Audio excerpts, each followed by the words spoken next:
listening to the IELTS podcast. Learn from tutors and ex-examiners who are masters of IELTS preparation. Your host, Ben Worthington.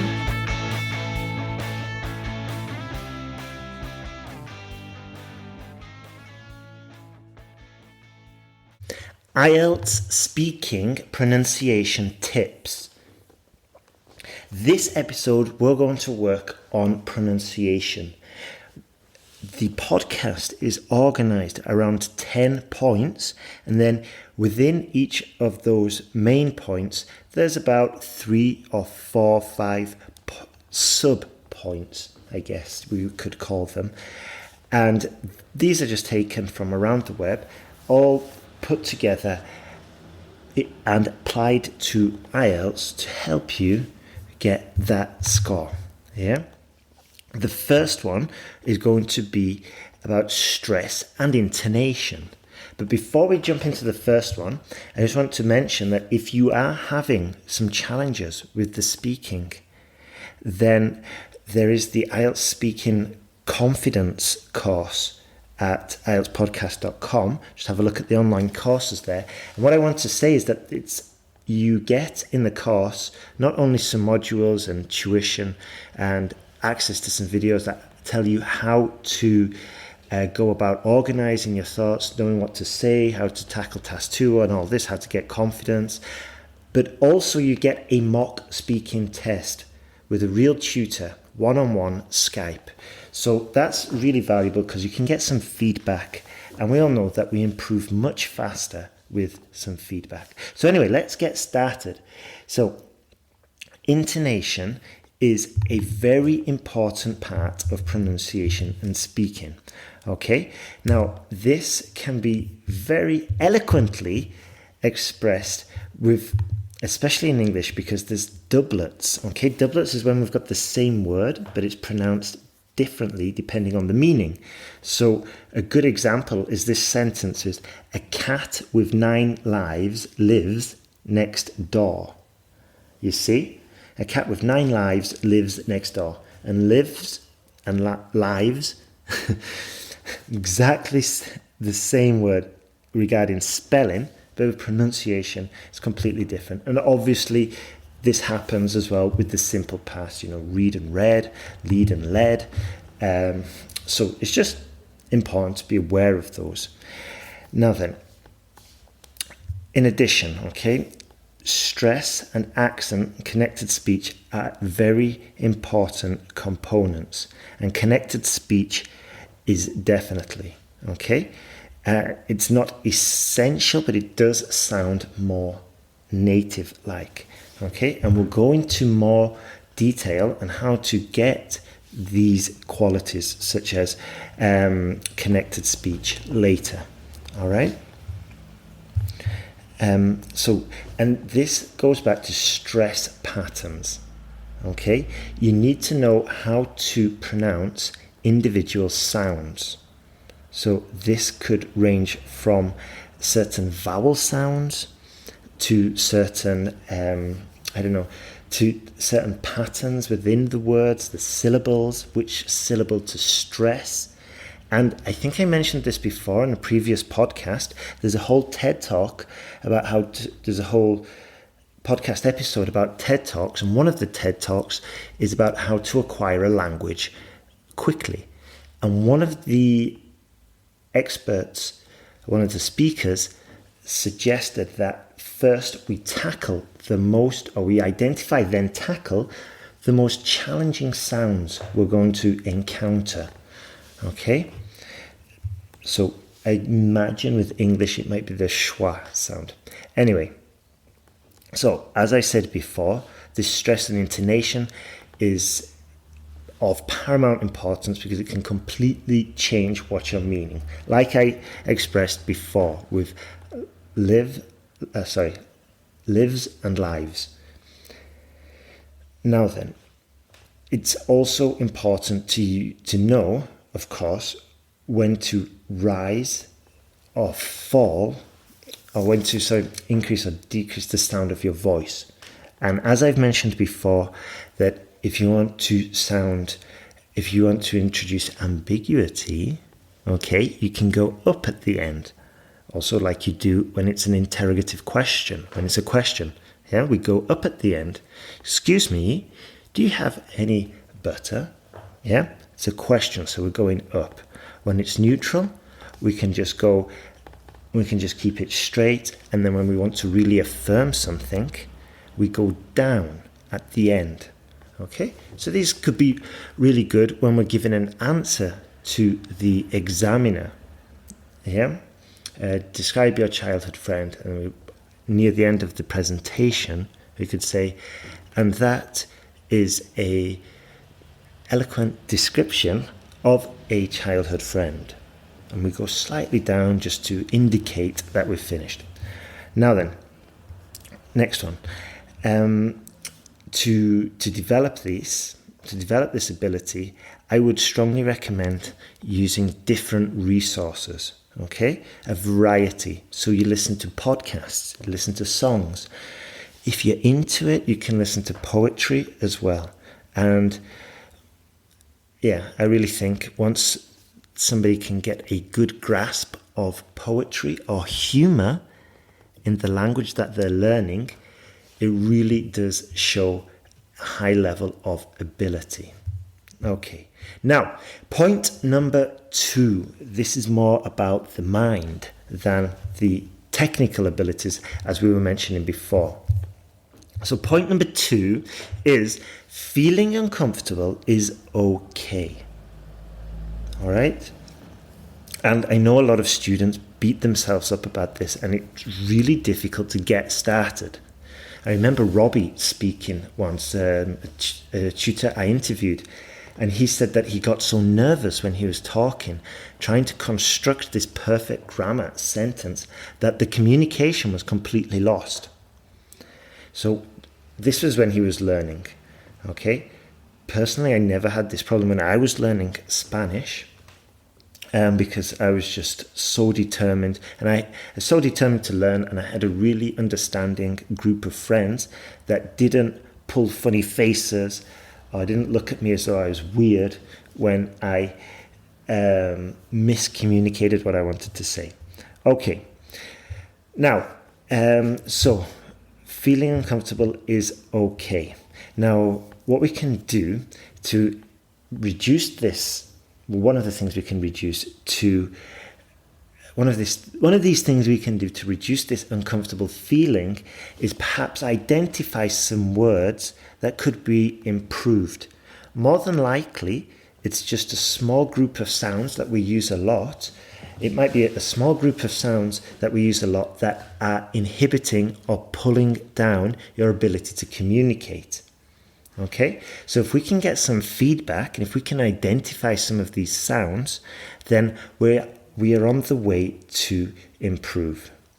Okay, we're on the way to improving. Now then, also, like we said at the beginning of this point, or we said in the previous one actually, is we need to get used to the sounds that we might not be used to, okay?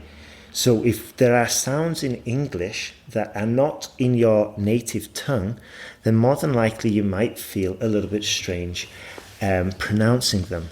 So it could be a good idea just to sit down and identify them and then start to learn them, research how they are pronounced, and mimic and copy, okay? Also, it's good to know that it's perfectly normal to start pronouncing. It's perfectly normal to feel weird to pronouncing these words that don't exist in your own language. They're completely new sounds. Another point is to be patient with yourself. Okay, these changes will not happen overnight. Okay. You got to remember you're in this for the long game. I always had this idea that when I was going to learn a language, unless I learnt it from beginning to end and I learnt it up to fluent, advanced level, then there would be no point, okay? Because otherwise it's just sort of like a wasted time. So be patient, and it takes a while to get to like an advanced level. So be patient with yourself. Also, final point, be reasonable. Do not be so hard on yourself. And personally, I must admit, I am relentlessly, not horrible, but harsh on myself, like, oh, you could do this better, we got to do this better. But that goes, maybe it's perfectionism, maybe it's, I don't know. But what we need to do is just perhaps tone the volume of this inner voice that's criticizing ourselves, tone it down a little bit. So the next part, number 3, is to use phonetics effectively. This one is very valuable also. So like I said, using phonetics effectively, number 3. Now, in order to pronounce the word and the sound accurately, you're going to need accurate perception. So this means that you're going to be able, you have to develop the ability to understand and perceive and comprehend these sounds, probably before you even start speaking them. Okay? So what I'm saying is that accurate pronunciation of these sounds also depends on your ability to perceive them. Okay? So this goes back to, like I said before, that normally when you're learning a language, when the natural way is to first work on your listening, then you're speaking, then you're reading, and then you're writing. That's how we all learnt our own language, in this order. This is why the schools, when they're teaching a language, are completely wrong 9 times out of 10 when they just throw the textbooks at the students and say, hey, it's time to read and write English, even though you've never ever heard a native speaker. Anyway, so let's carry on. I digressed. So if you can't perceive the sound correctly, you probably have some challenges pronouncing it. Okay? So once again, work on your listening skills. Make it part of your daily routine. Now, one component of speaking effectively is saying it naturally and quickly without any hesitation. So, how do we pronounce it naturally and quickly without any hesitation? Well, it's just a matter of practice and repetition and doing it over and over and over again. Okay? And also, like another tutor told me once, one of the best ways to do this is to perhaps memorize chunks, or not idiomatic expressions, but chunks or collocations actually. So that means like 4 or 5 words that are more often than not found in sequence, one after the other. Okay? And that reminds me, actually, the Speaking Confidence course has a lot of these collocations, and it's strongly recommended that you learn these collocations and these phrases, these chunks, in order to sound like a native speaker. Okay. Now then, next point is spend some time on some of these most challenging sounds. Not only repeating them, but also getting familiar with the sounds. Okay? And also there's the time-old tested tip of recording yourself and listening. Record yourself speaking, and then listen to the recording and compare it to a native speaker. And perhaps the TED Talks would be really good for this, because nowadays they all come with the transcript, so you can listen and you can read, and it's a smart transcript that highlights the words as they are spoken, and you can just maybe pause, read, compare, listen, read, speak, repeat, compare, and go through a whole recording like that. So you don't actually need anybody to do this now. Anyway, next point, number 4, listen more. This goes back to what we said a few seconds ago. Develop the listening ability, or more importantly, develop the listening habit. So here are the subpoints. if we want to listen more, we want to especially listen to how we ourselves sound, first of all, we can become more conscious of our pronunciation. Okay? That's a difficult one to develop, and I can't really give you any more points for that one. Secondly, we can listen more attentively, improve our concentration skills. This is called active listening, and I'm pretty certain you can find some YouTube videos about active listening. And it's not only a good skill to develop for learning another language, it's also a good skill to learn if you want to improve your communication abilities. Next point, listen more carefully. This is more or less a repetition, but listen more carefully than normal and pay attention to the details. Okay? Might slow your response time back. Might slow down your response time, but still, it's going to make you a better conversationalist and a better communicator if you're listening and paying attention to the details. Here's just a small tip. To do that, you can just sort of like nod your head in agreement, perhaps repeat the last word of what they just said, kind of just like encourages them to speak more so you can start listening more. Okay? You can, like I said, well, that's it, more or less. I mean, in the podcast, I go into more details about recording yourself, but I mentioned it already before in the audio podcast. I meant in the blog post, sorry. Next point, number 5, imitating native speakers. I've said this a million times, but here I'm just going to go into more detail. Pick an accent that you like. Maybe it's mine. And by the way, mine is really clear, if I do say so myself. So many people say, oh, you don't have the Yorkshire accent. Oh, you don't sound like you're from the north. But anyway, pick somebody who speaks really clearly.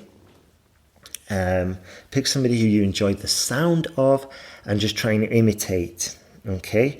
Maybe you can do different broadcasters, different accents, different podcasts, whatever. Once again, make it a routine, make it a habit. Okay?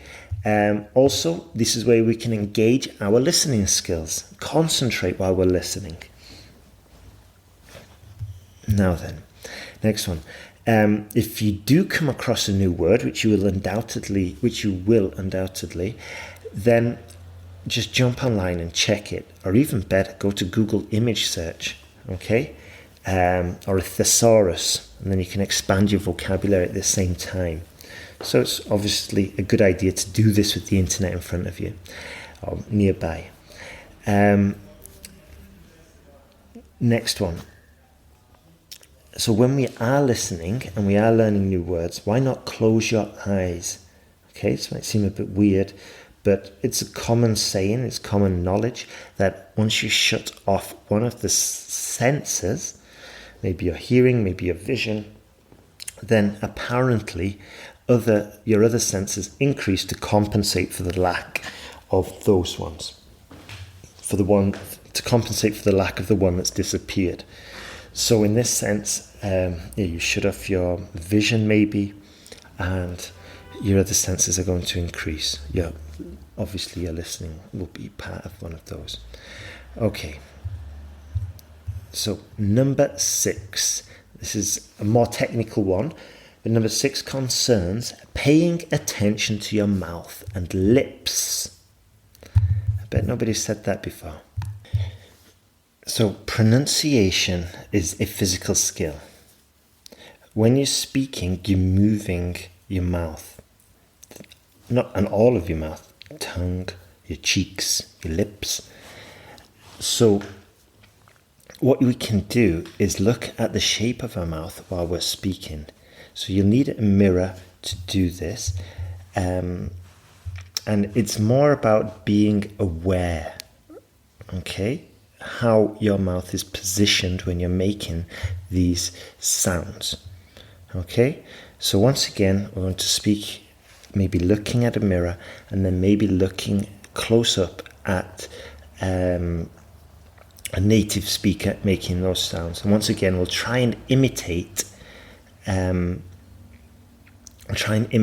those sounds and those shapes. Okay, and give yourself time to get used to these. It's like when you're learning a new sport, some of the movements your muscles are not comfortable with, and they seem foreign, they seem strange, they seem uncomfortable. And only through practice and only through doing them more often do you start to become more familiar with them, and after a while they become completely natural. And that's what we're aiming for. Okay. Next one, very brief, very obvious. Find a language friend.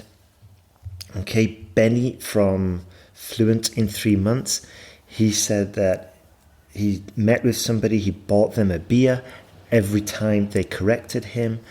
But you can do it whichever, just maybe invite them out for dinner, whatever.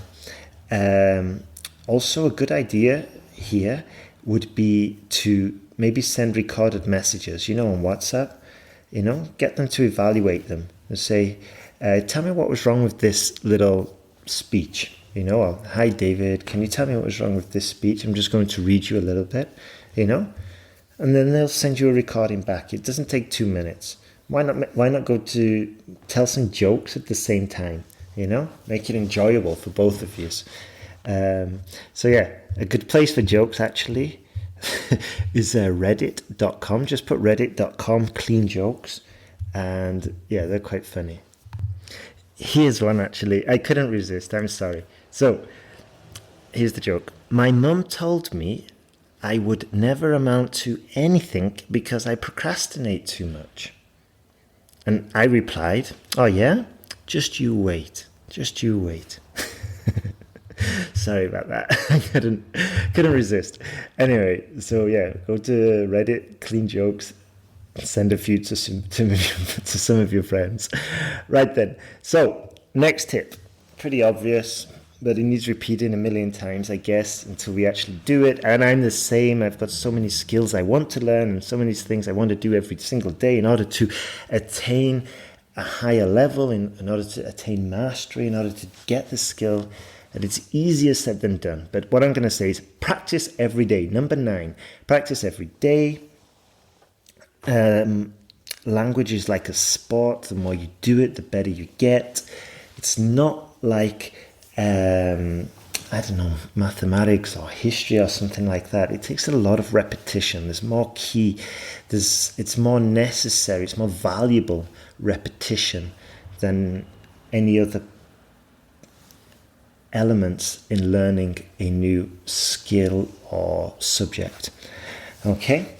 So, like I said, probably the key to doing that is to develop a habit, to make it fun, to make it enjoyable, and that's more related to motivation, which I've spoken about in other podcasts. Now then, final one, and I said this before as well, is number 10, and that is to try singing. And I've seen this work because more often than not, in the past, when I had a student, more often than not, the ones with good pronunciation and perhaps a little bit more confidence were the ones who learnt English through singing. Okay, and here again, we can do the practicing by mimicking. We can improve the intonation, helps you with the rhythm of the sound. It's not as strict as normal studying, and it's enjoyable, and we're exercising the muscles in our mouth, so we're getting used to the sounds. Really, like I said, much more motivating, much more enjoyable.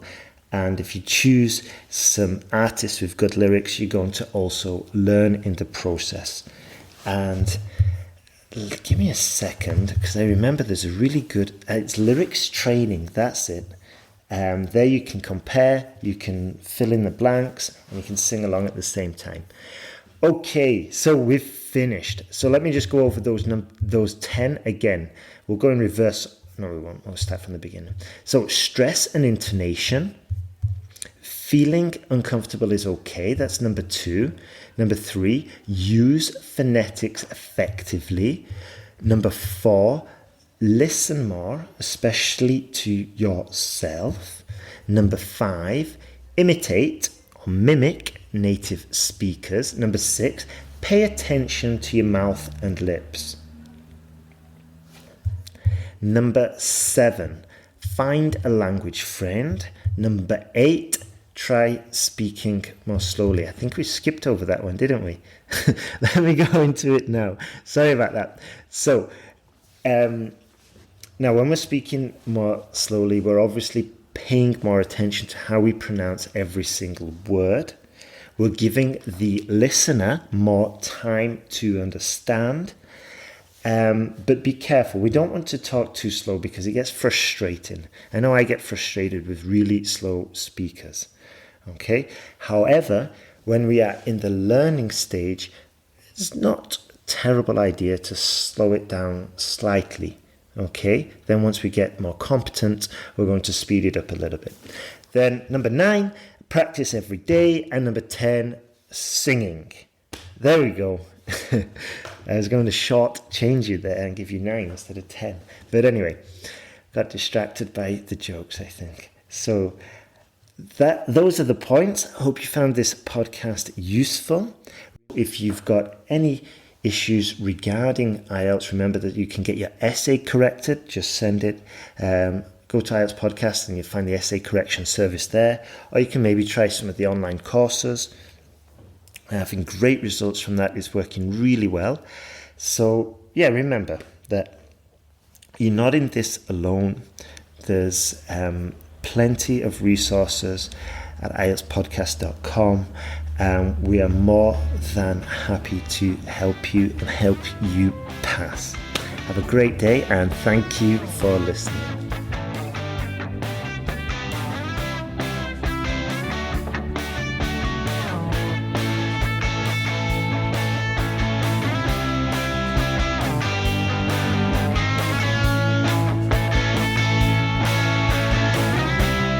Thanks for listening to IELTSPodcast.com.